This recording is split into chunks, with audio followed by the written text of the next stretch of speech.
What do you think of people that take? I'm big on on glutathione.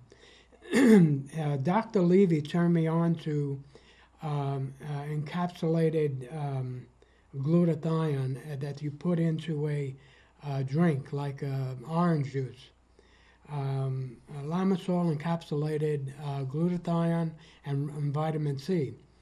And I take that all the time. And it seems like if it comes out through the stool or whatever that's bad in your body, you begin to become constipated because all of that garbage is coming out. So, what do you think of glutathione as a detox agent?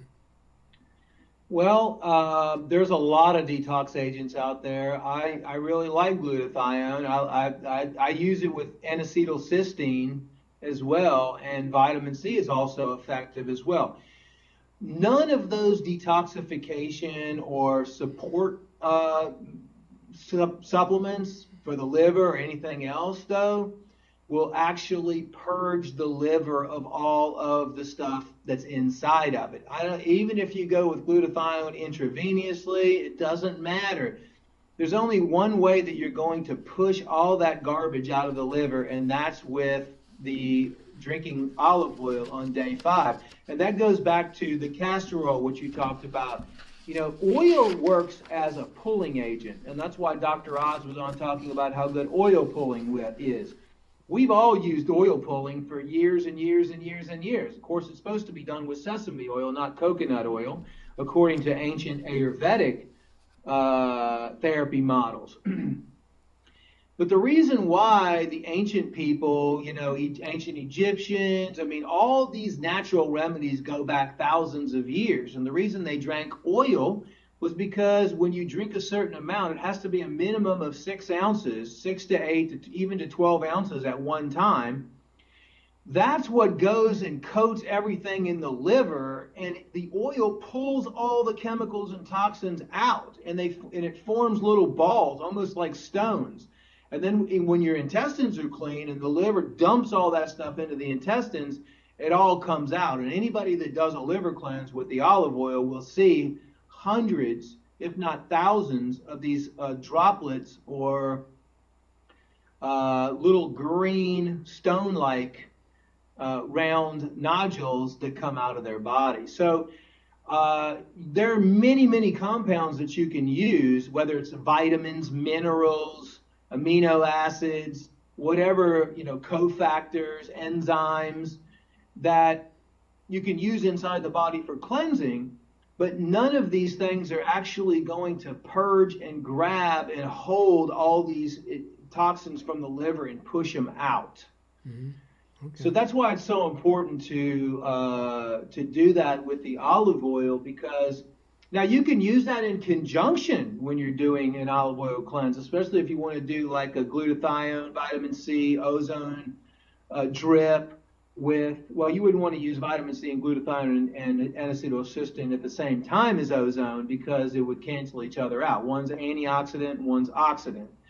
But you can do an ozone push or ozone IV or whatever, and then an hour later you can do an IV of the glutathione, N-acetylcysteine, or vitamin C or anything like that. So you're still, you know, even the doctors that are using those things, those are fine. But I would still say that it's extremely important. And we were doing all that stuff, and this is just the stuff that we learned. It's extremely important to get that liver, all that garbage and that fatty, the stuff that just accumulates in there, suck it out and form little balls, and then get it out of the system. What about milk thistle? You hear a lot about that. I mean, I take it because at one time I did have a fatty liver. What do you think about milk thistle? Well, I think milk thistle is great. It's one of the best and most effective plants for activating the detoxification pathways in the liver and also repairing and activating the stimulation of new hepatocyte growth. It's one of the main ingredients actually in our liver cleansing formula. And what we do actually, most people also don't know that the liver has stones in it. Most people just think the gallbladder has stones, but the liver actually has stones as well. And one of the things that we use in our liver cleansing system is milk thistle, along with many other liver cleansing herbs, and also Shanka piedra.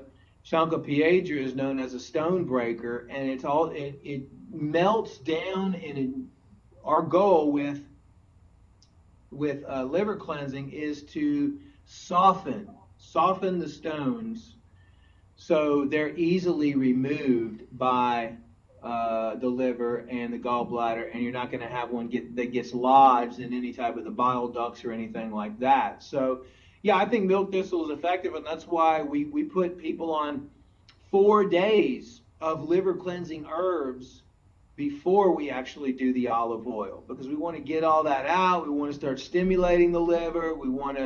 That's another reason why we don't want people to go through a massive Herxheimer or healing crisis process. So it's about preparing the liver for a cleanse or a purge, and then on day 5 is when you actually do the olive oil and you purge all that stuff out of the liver.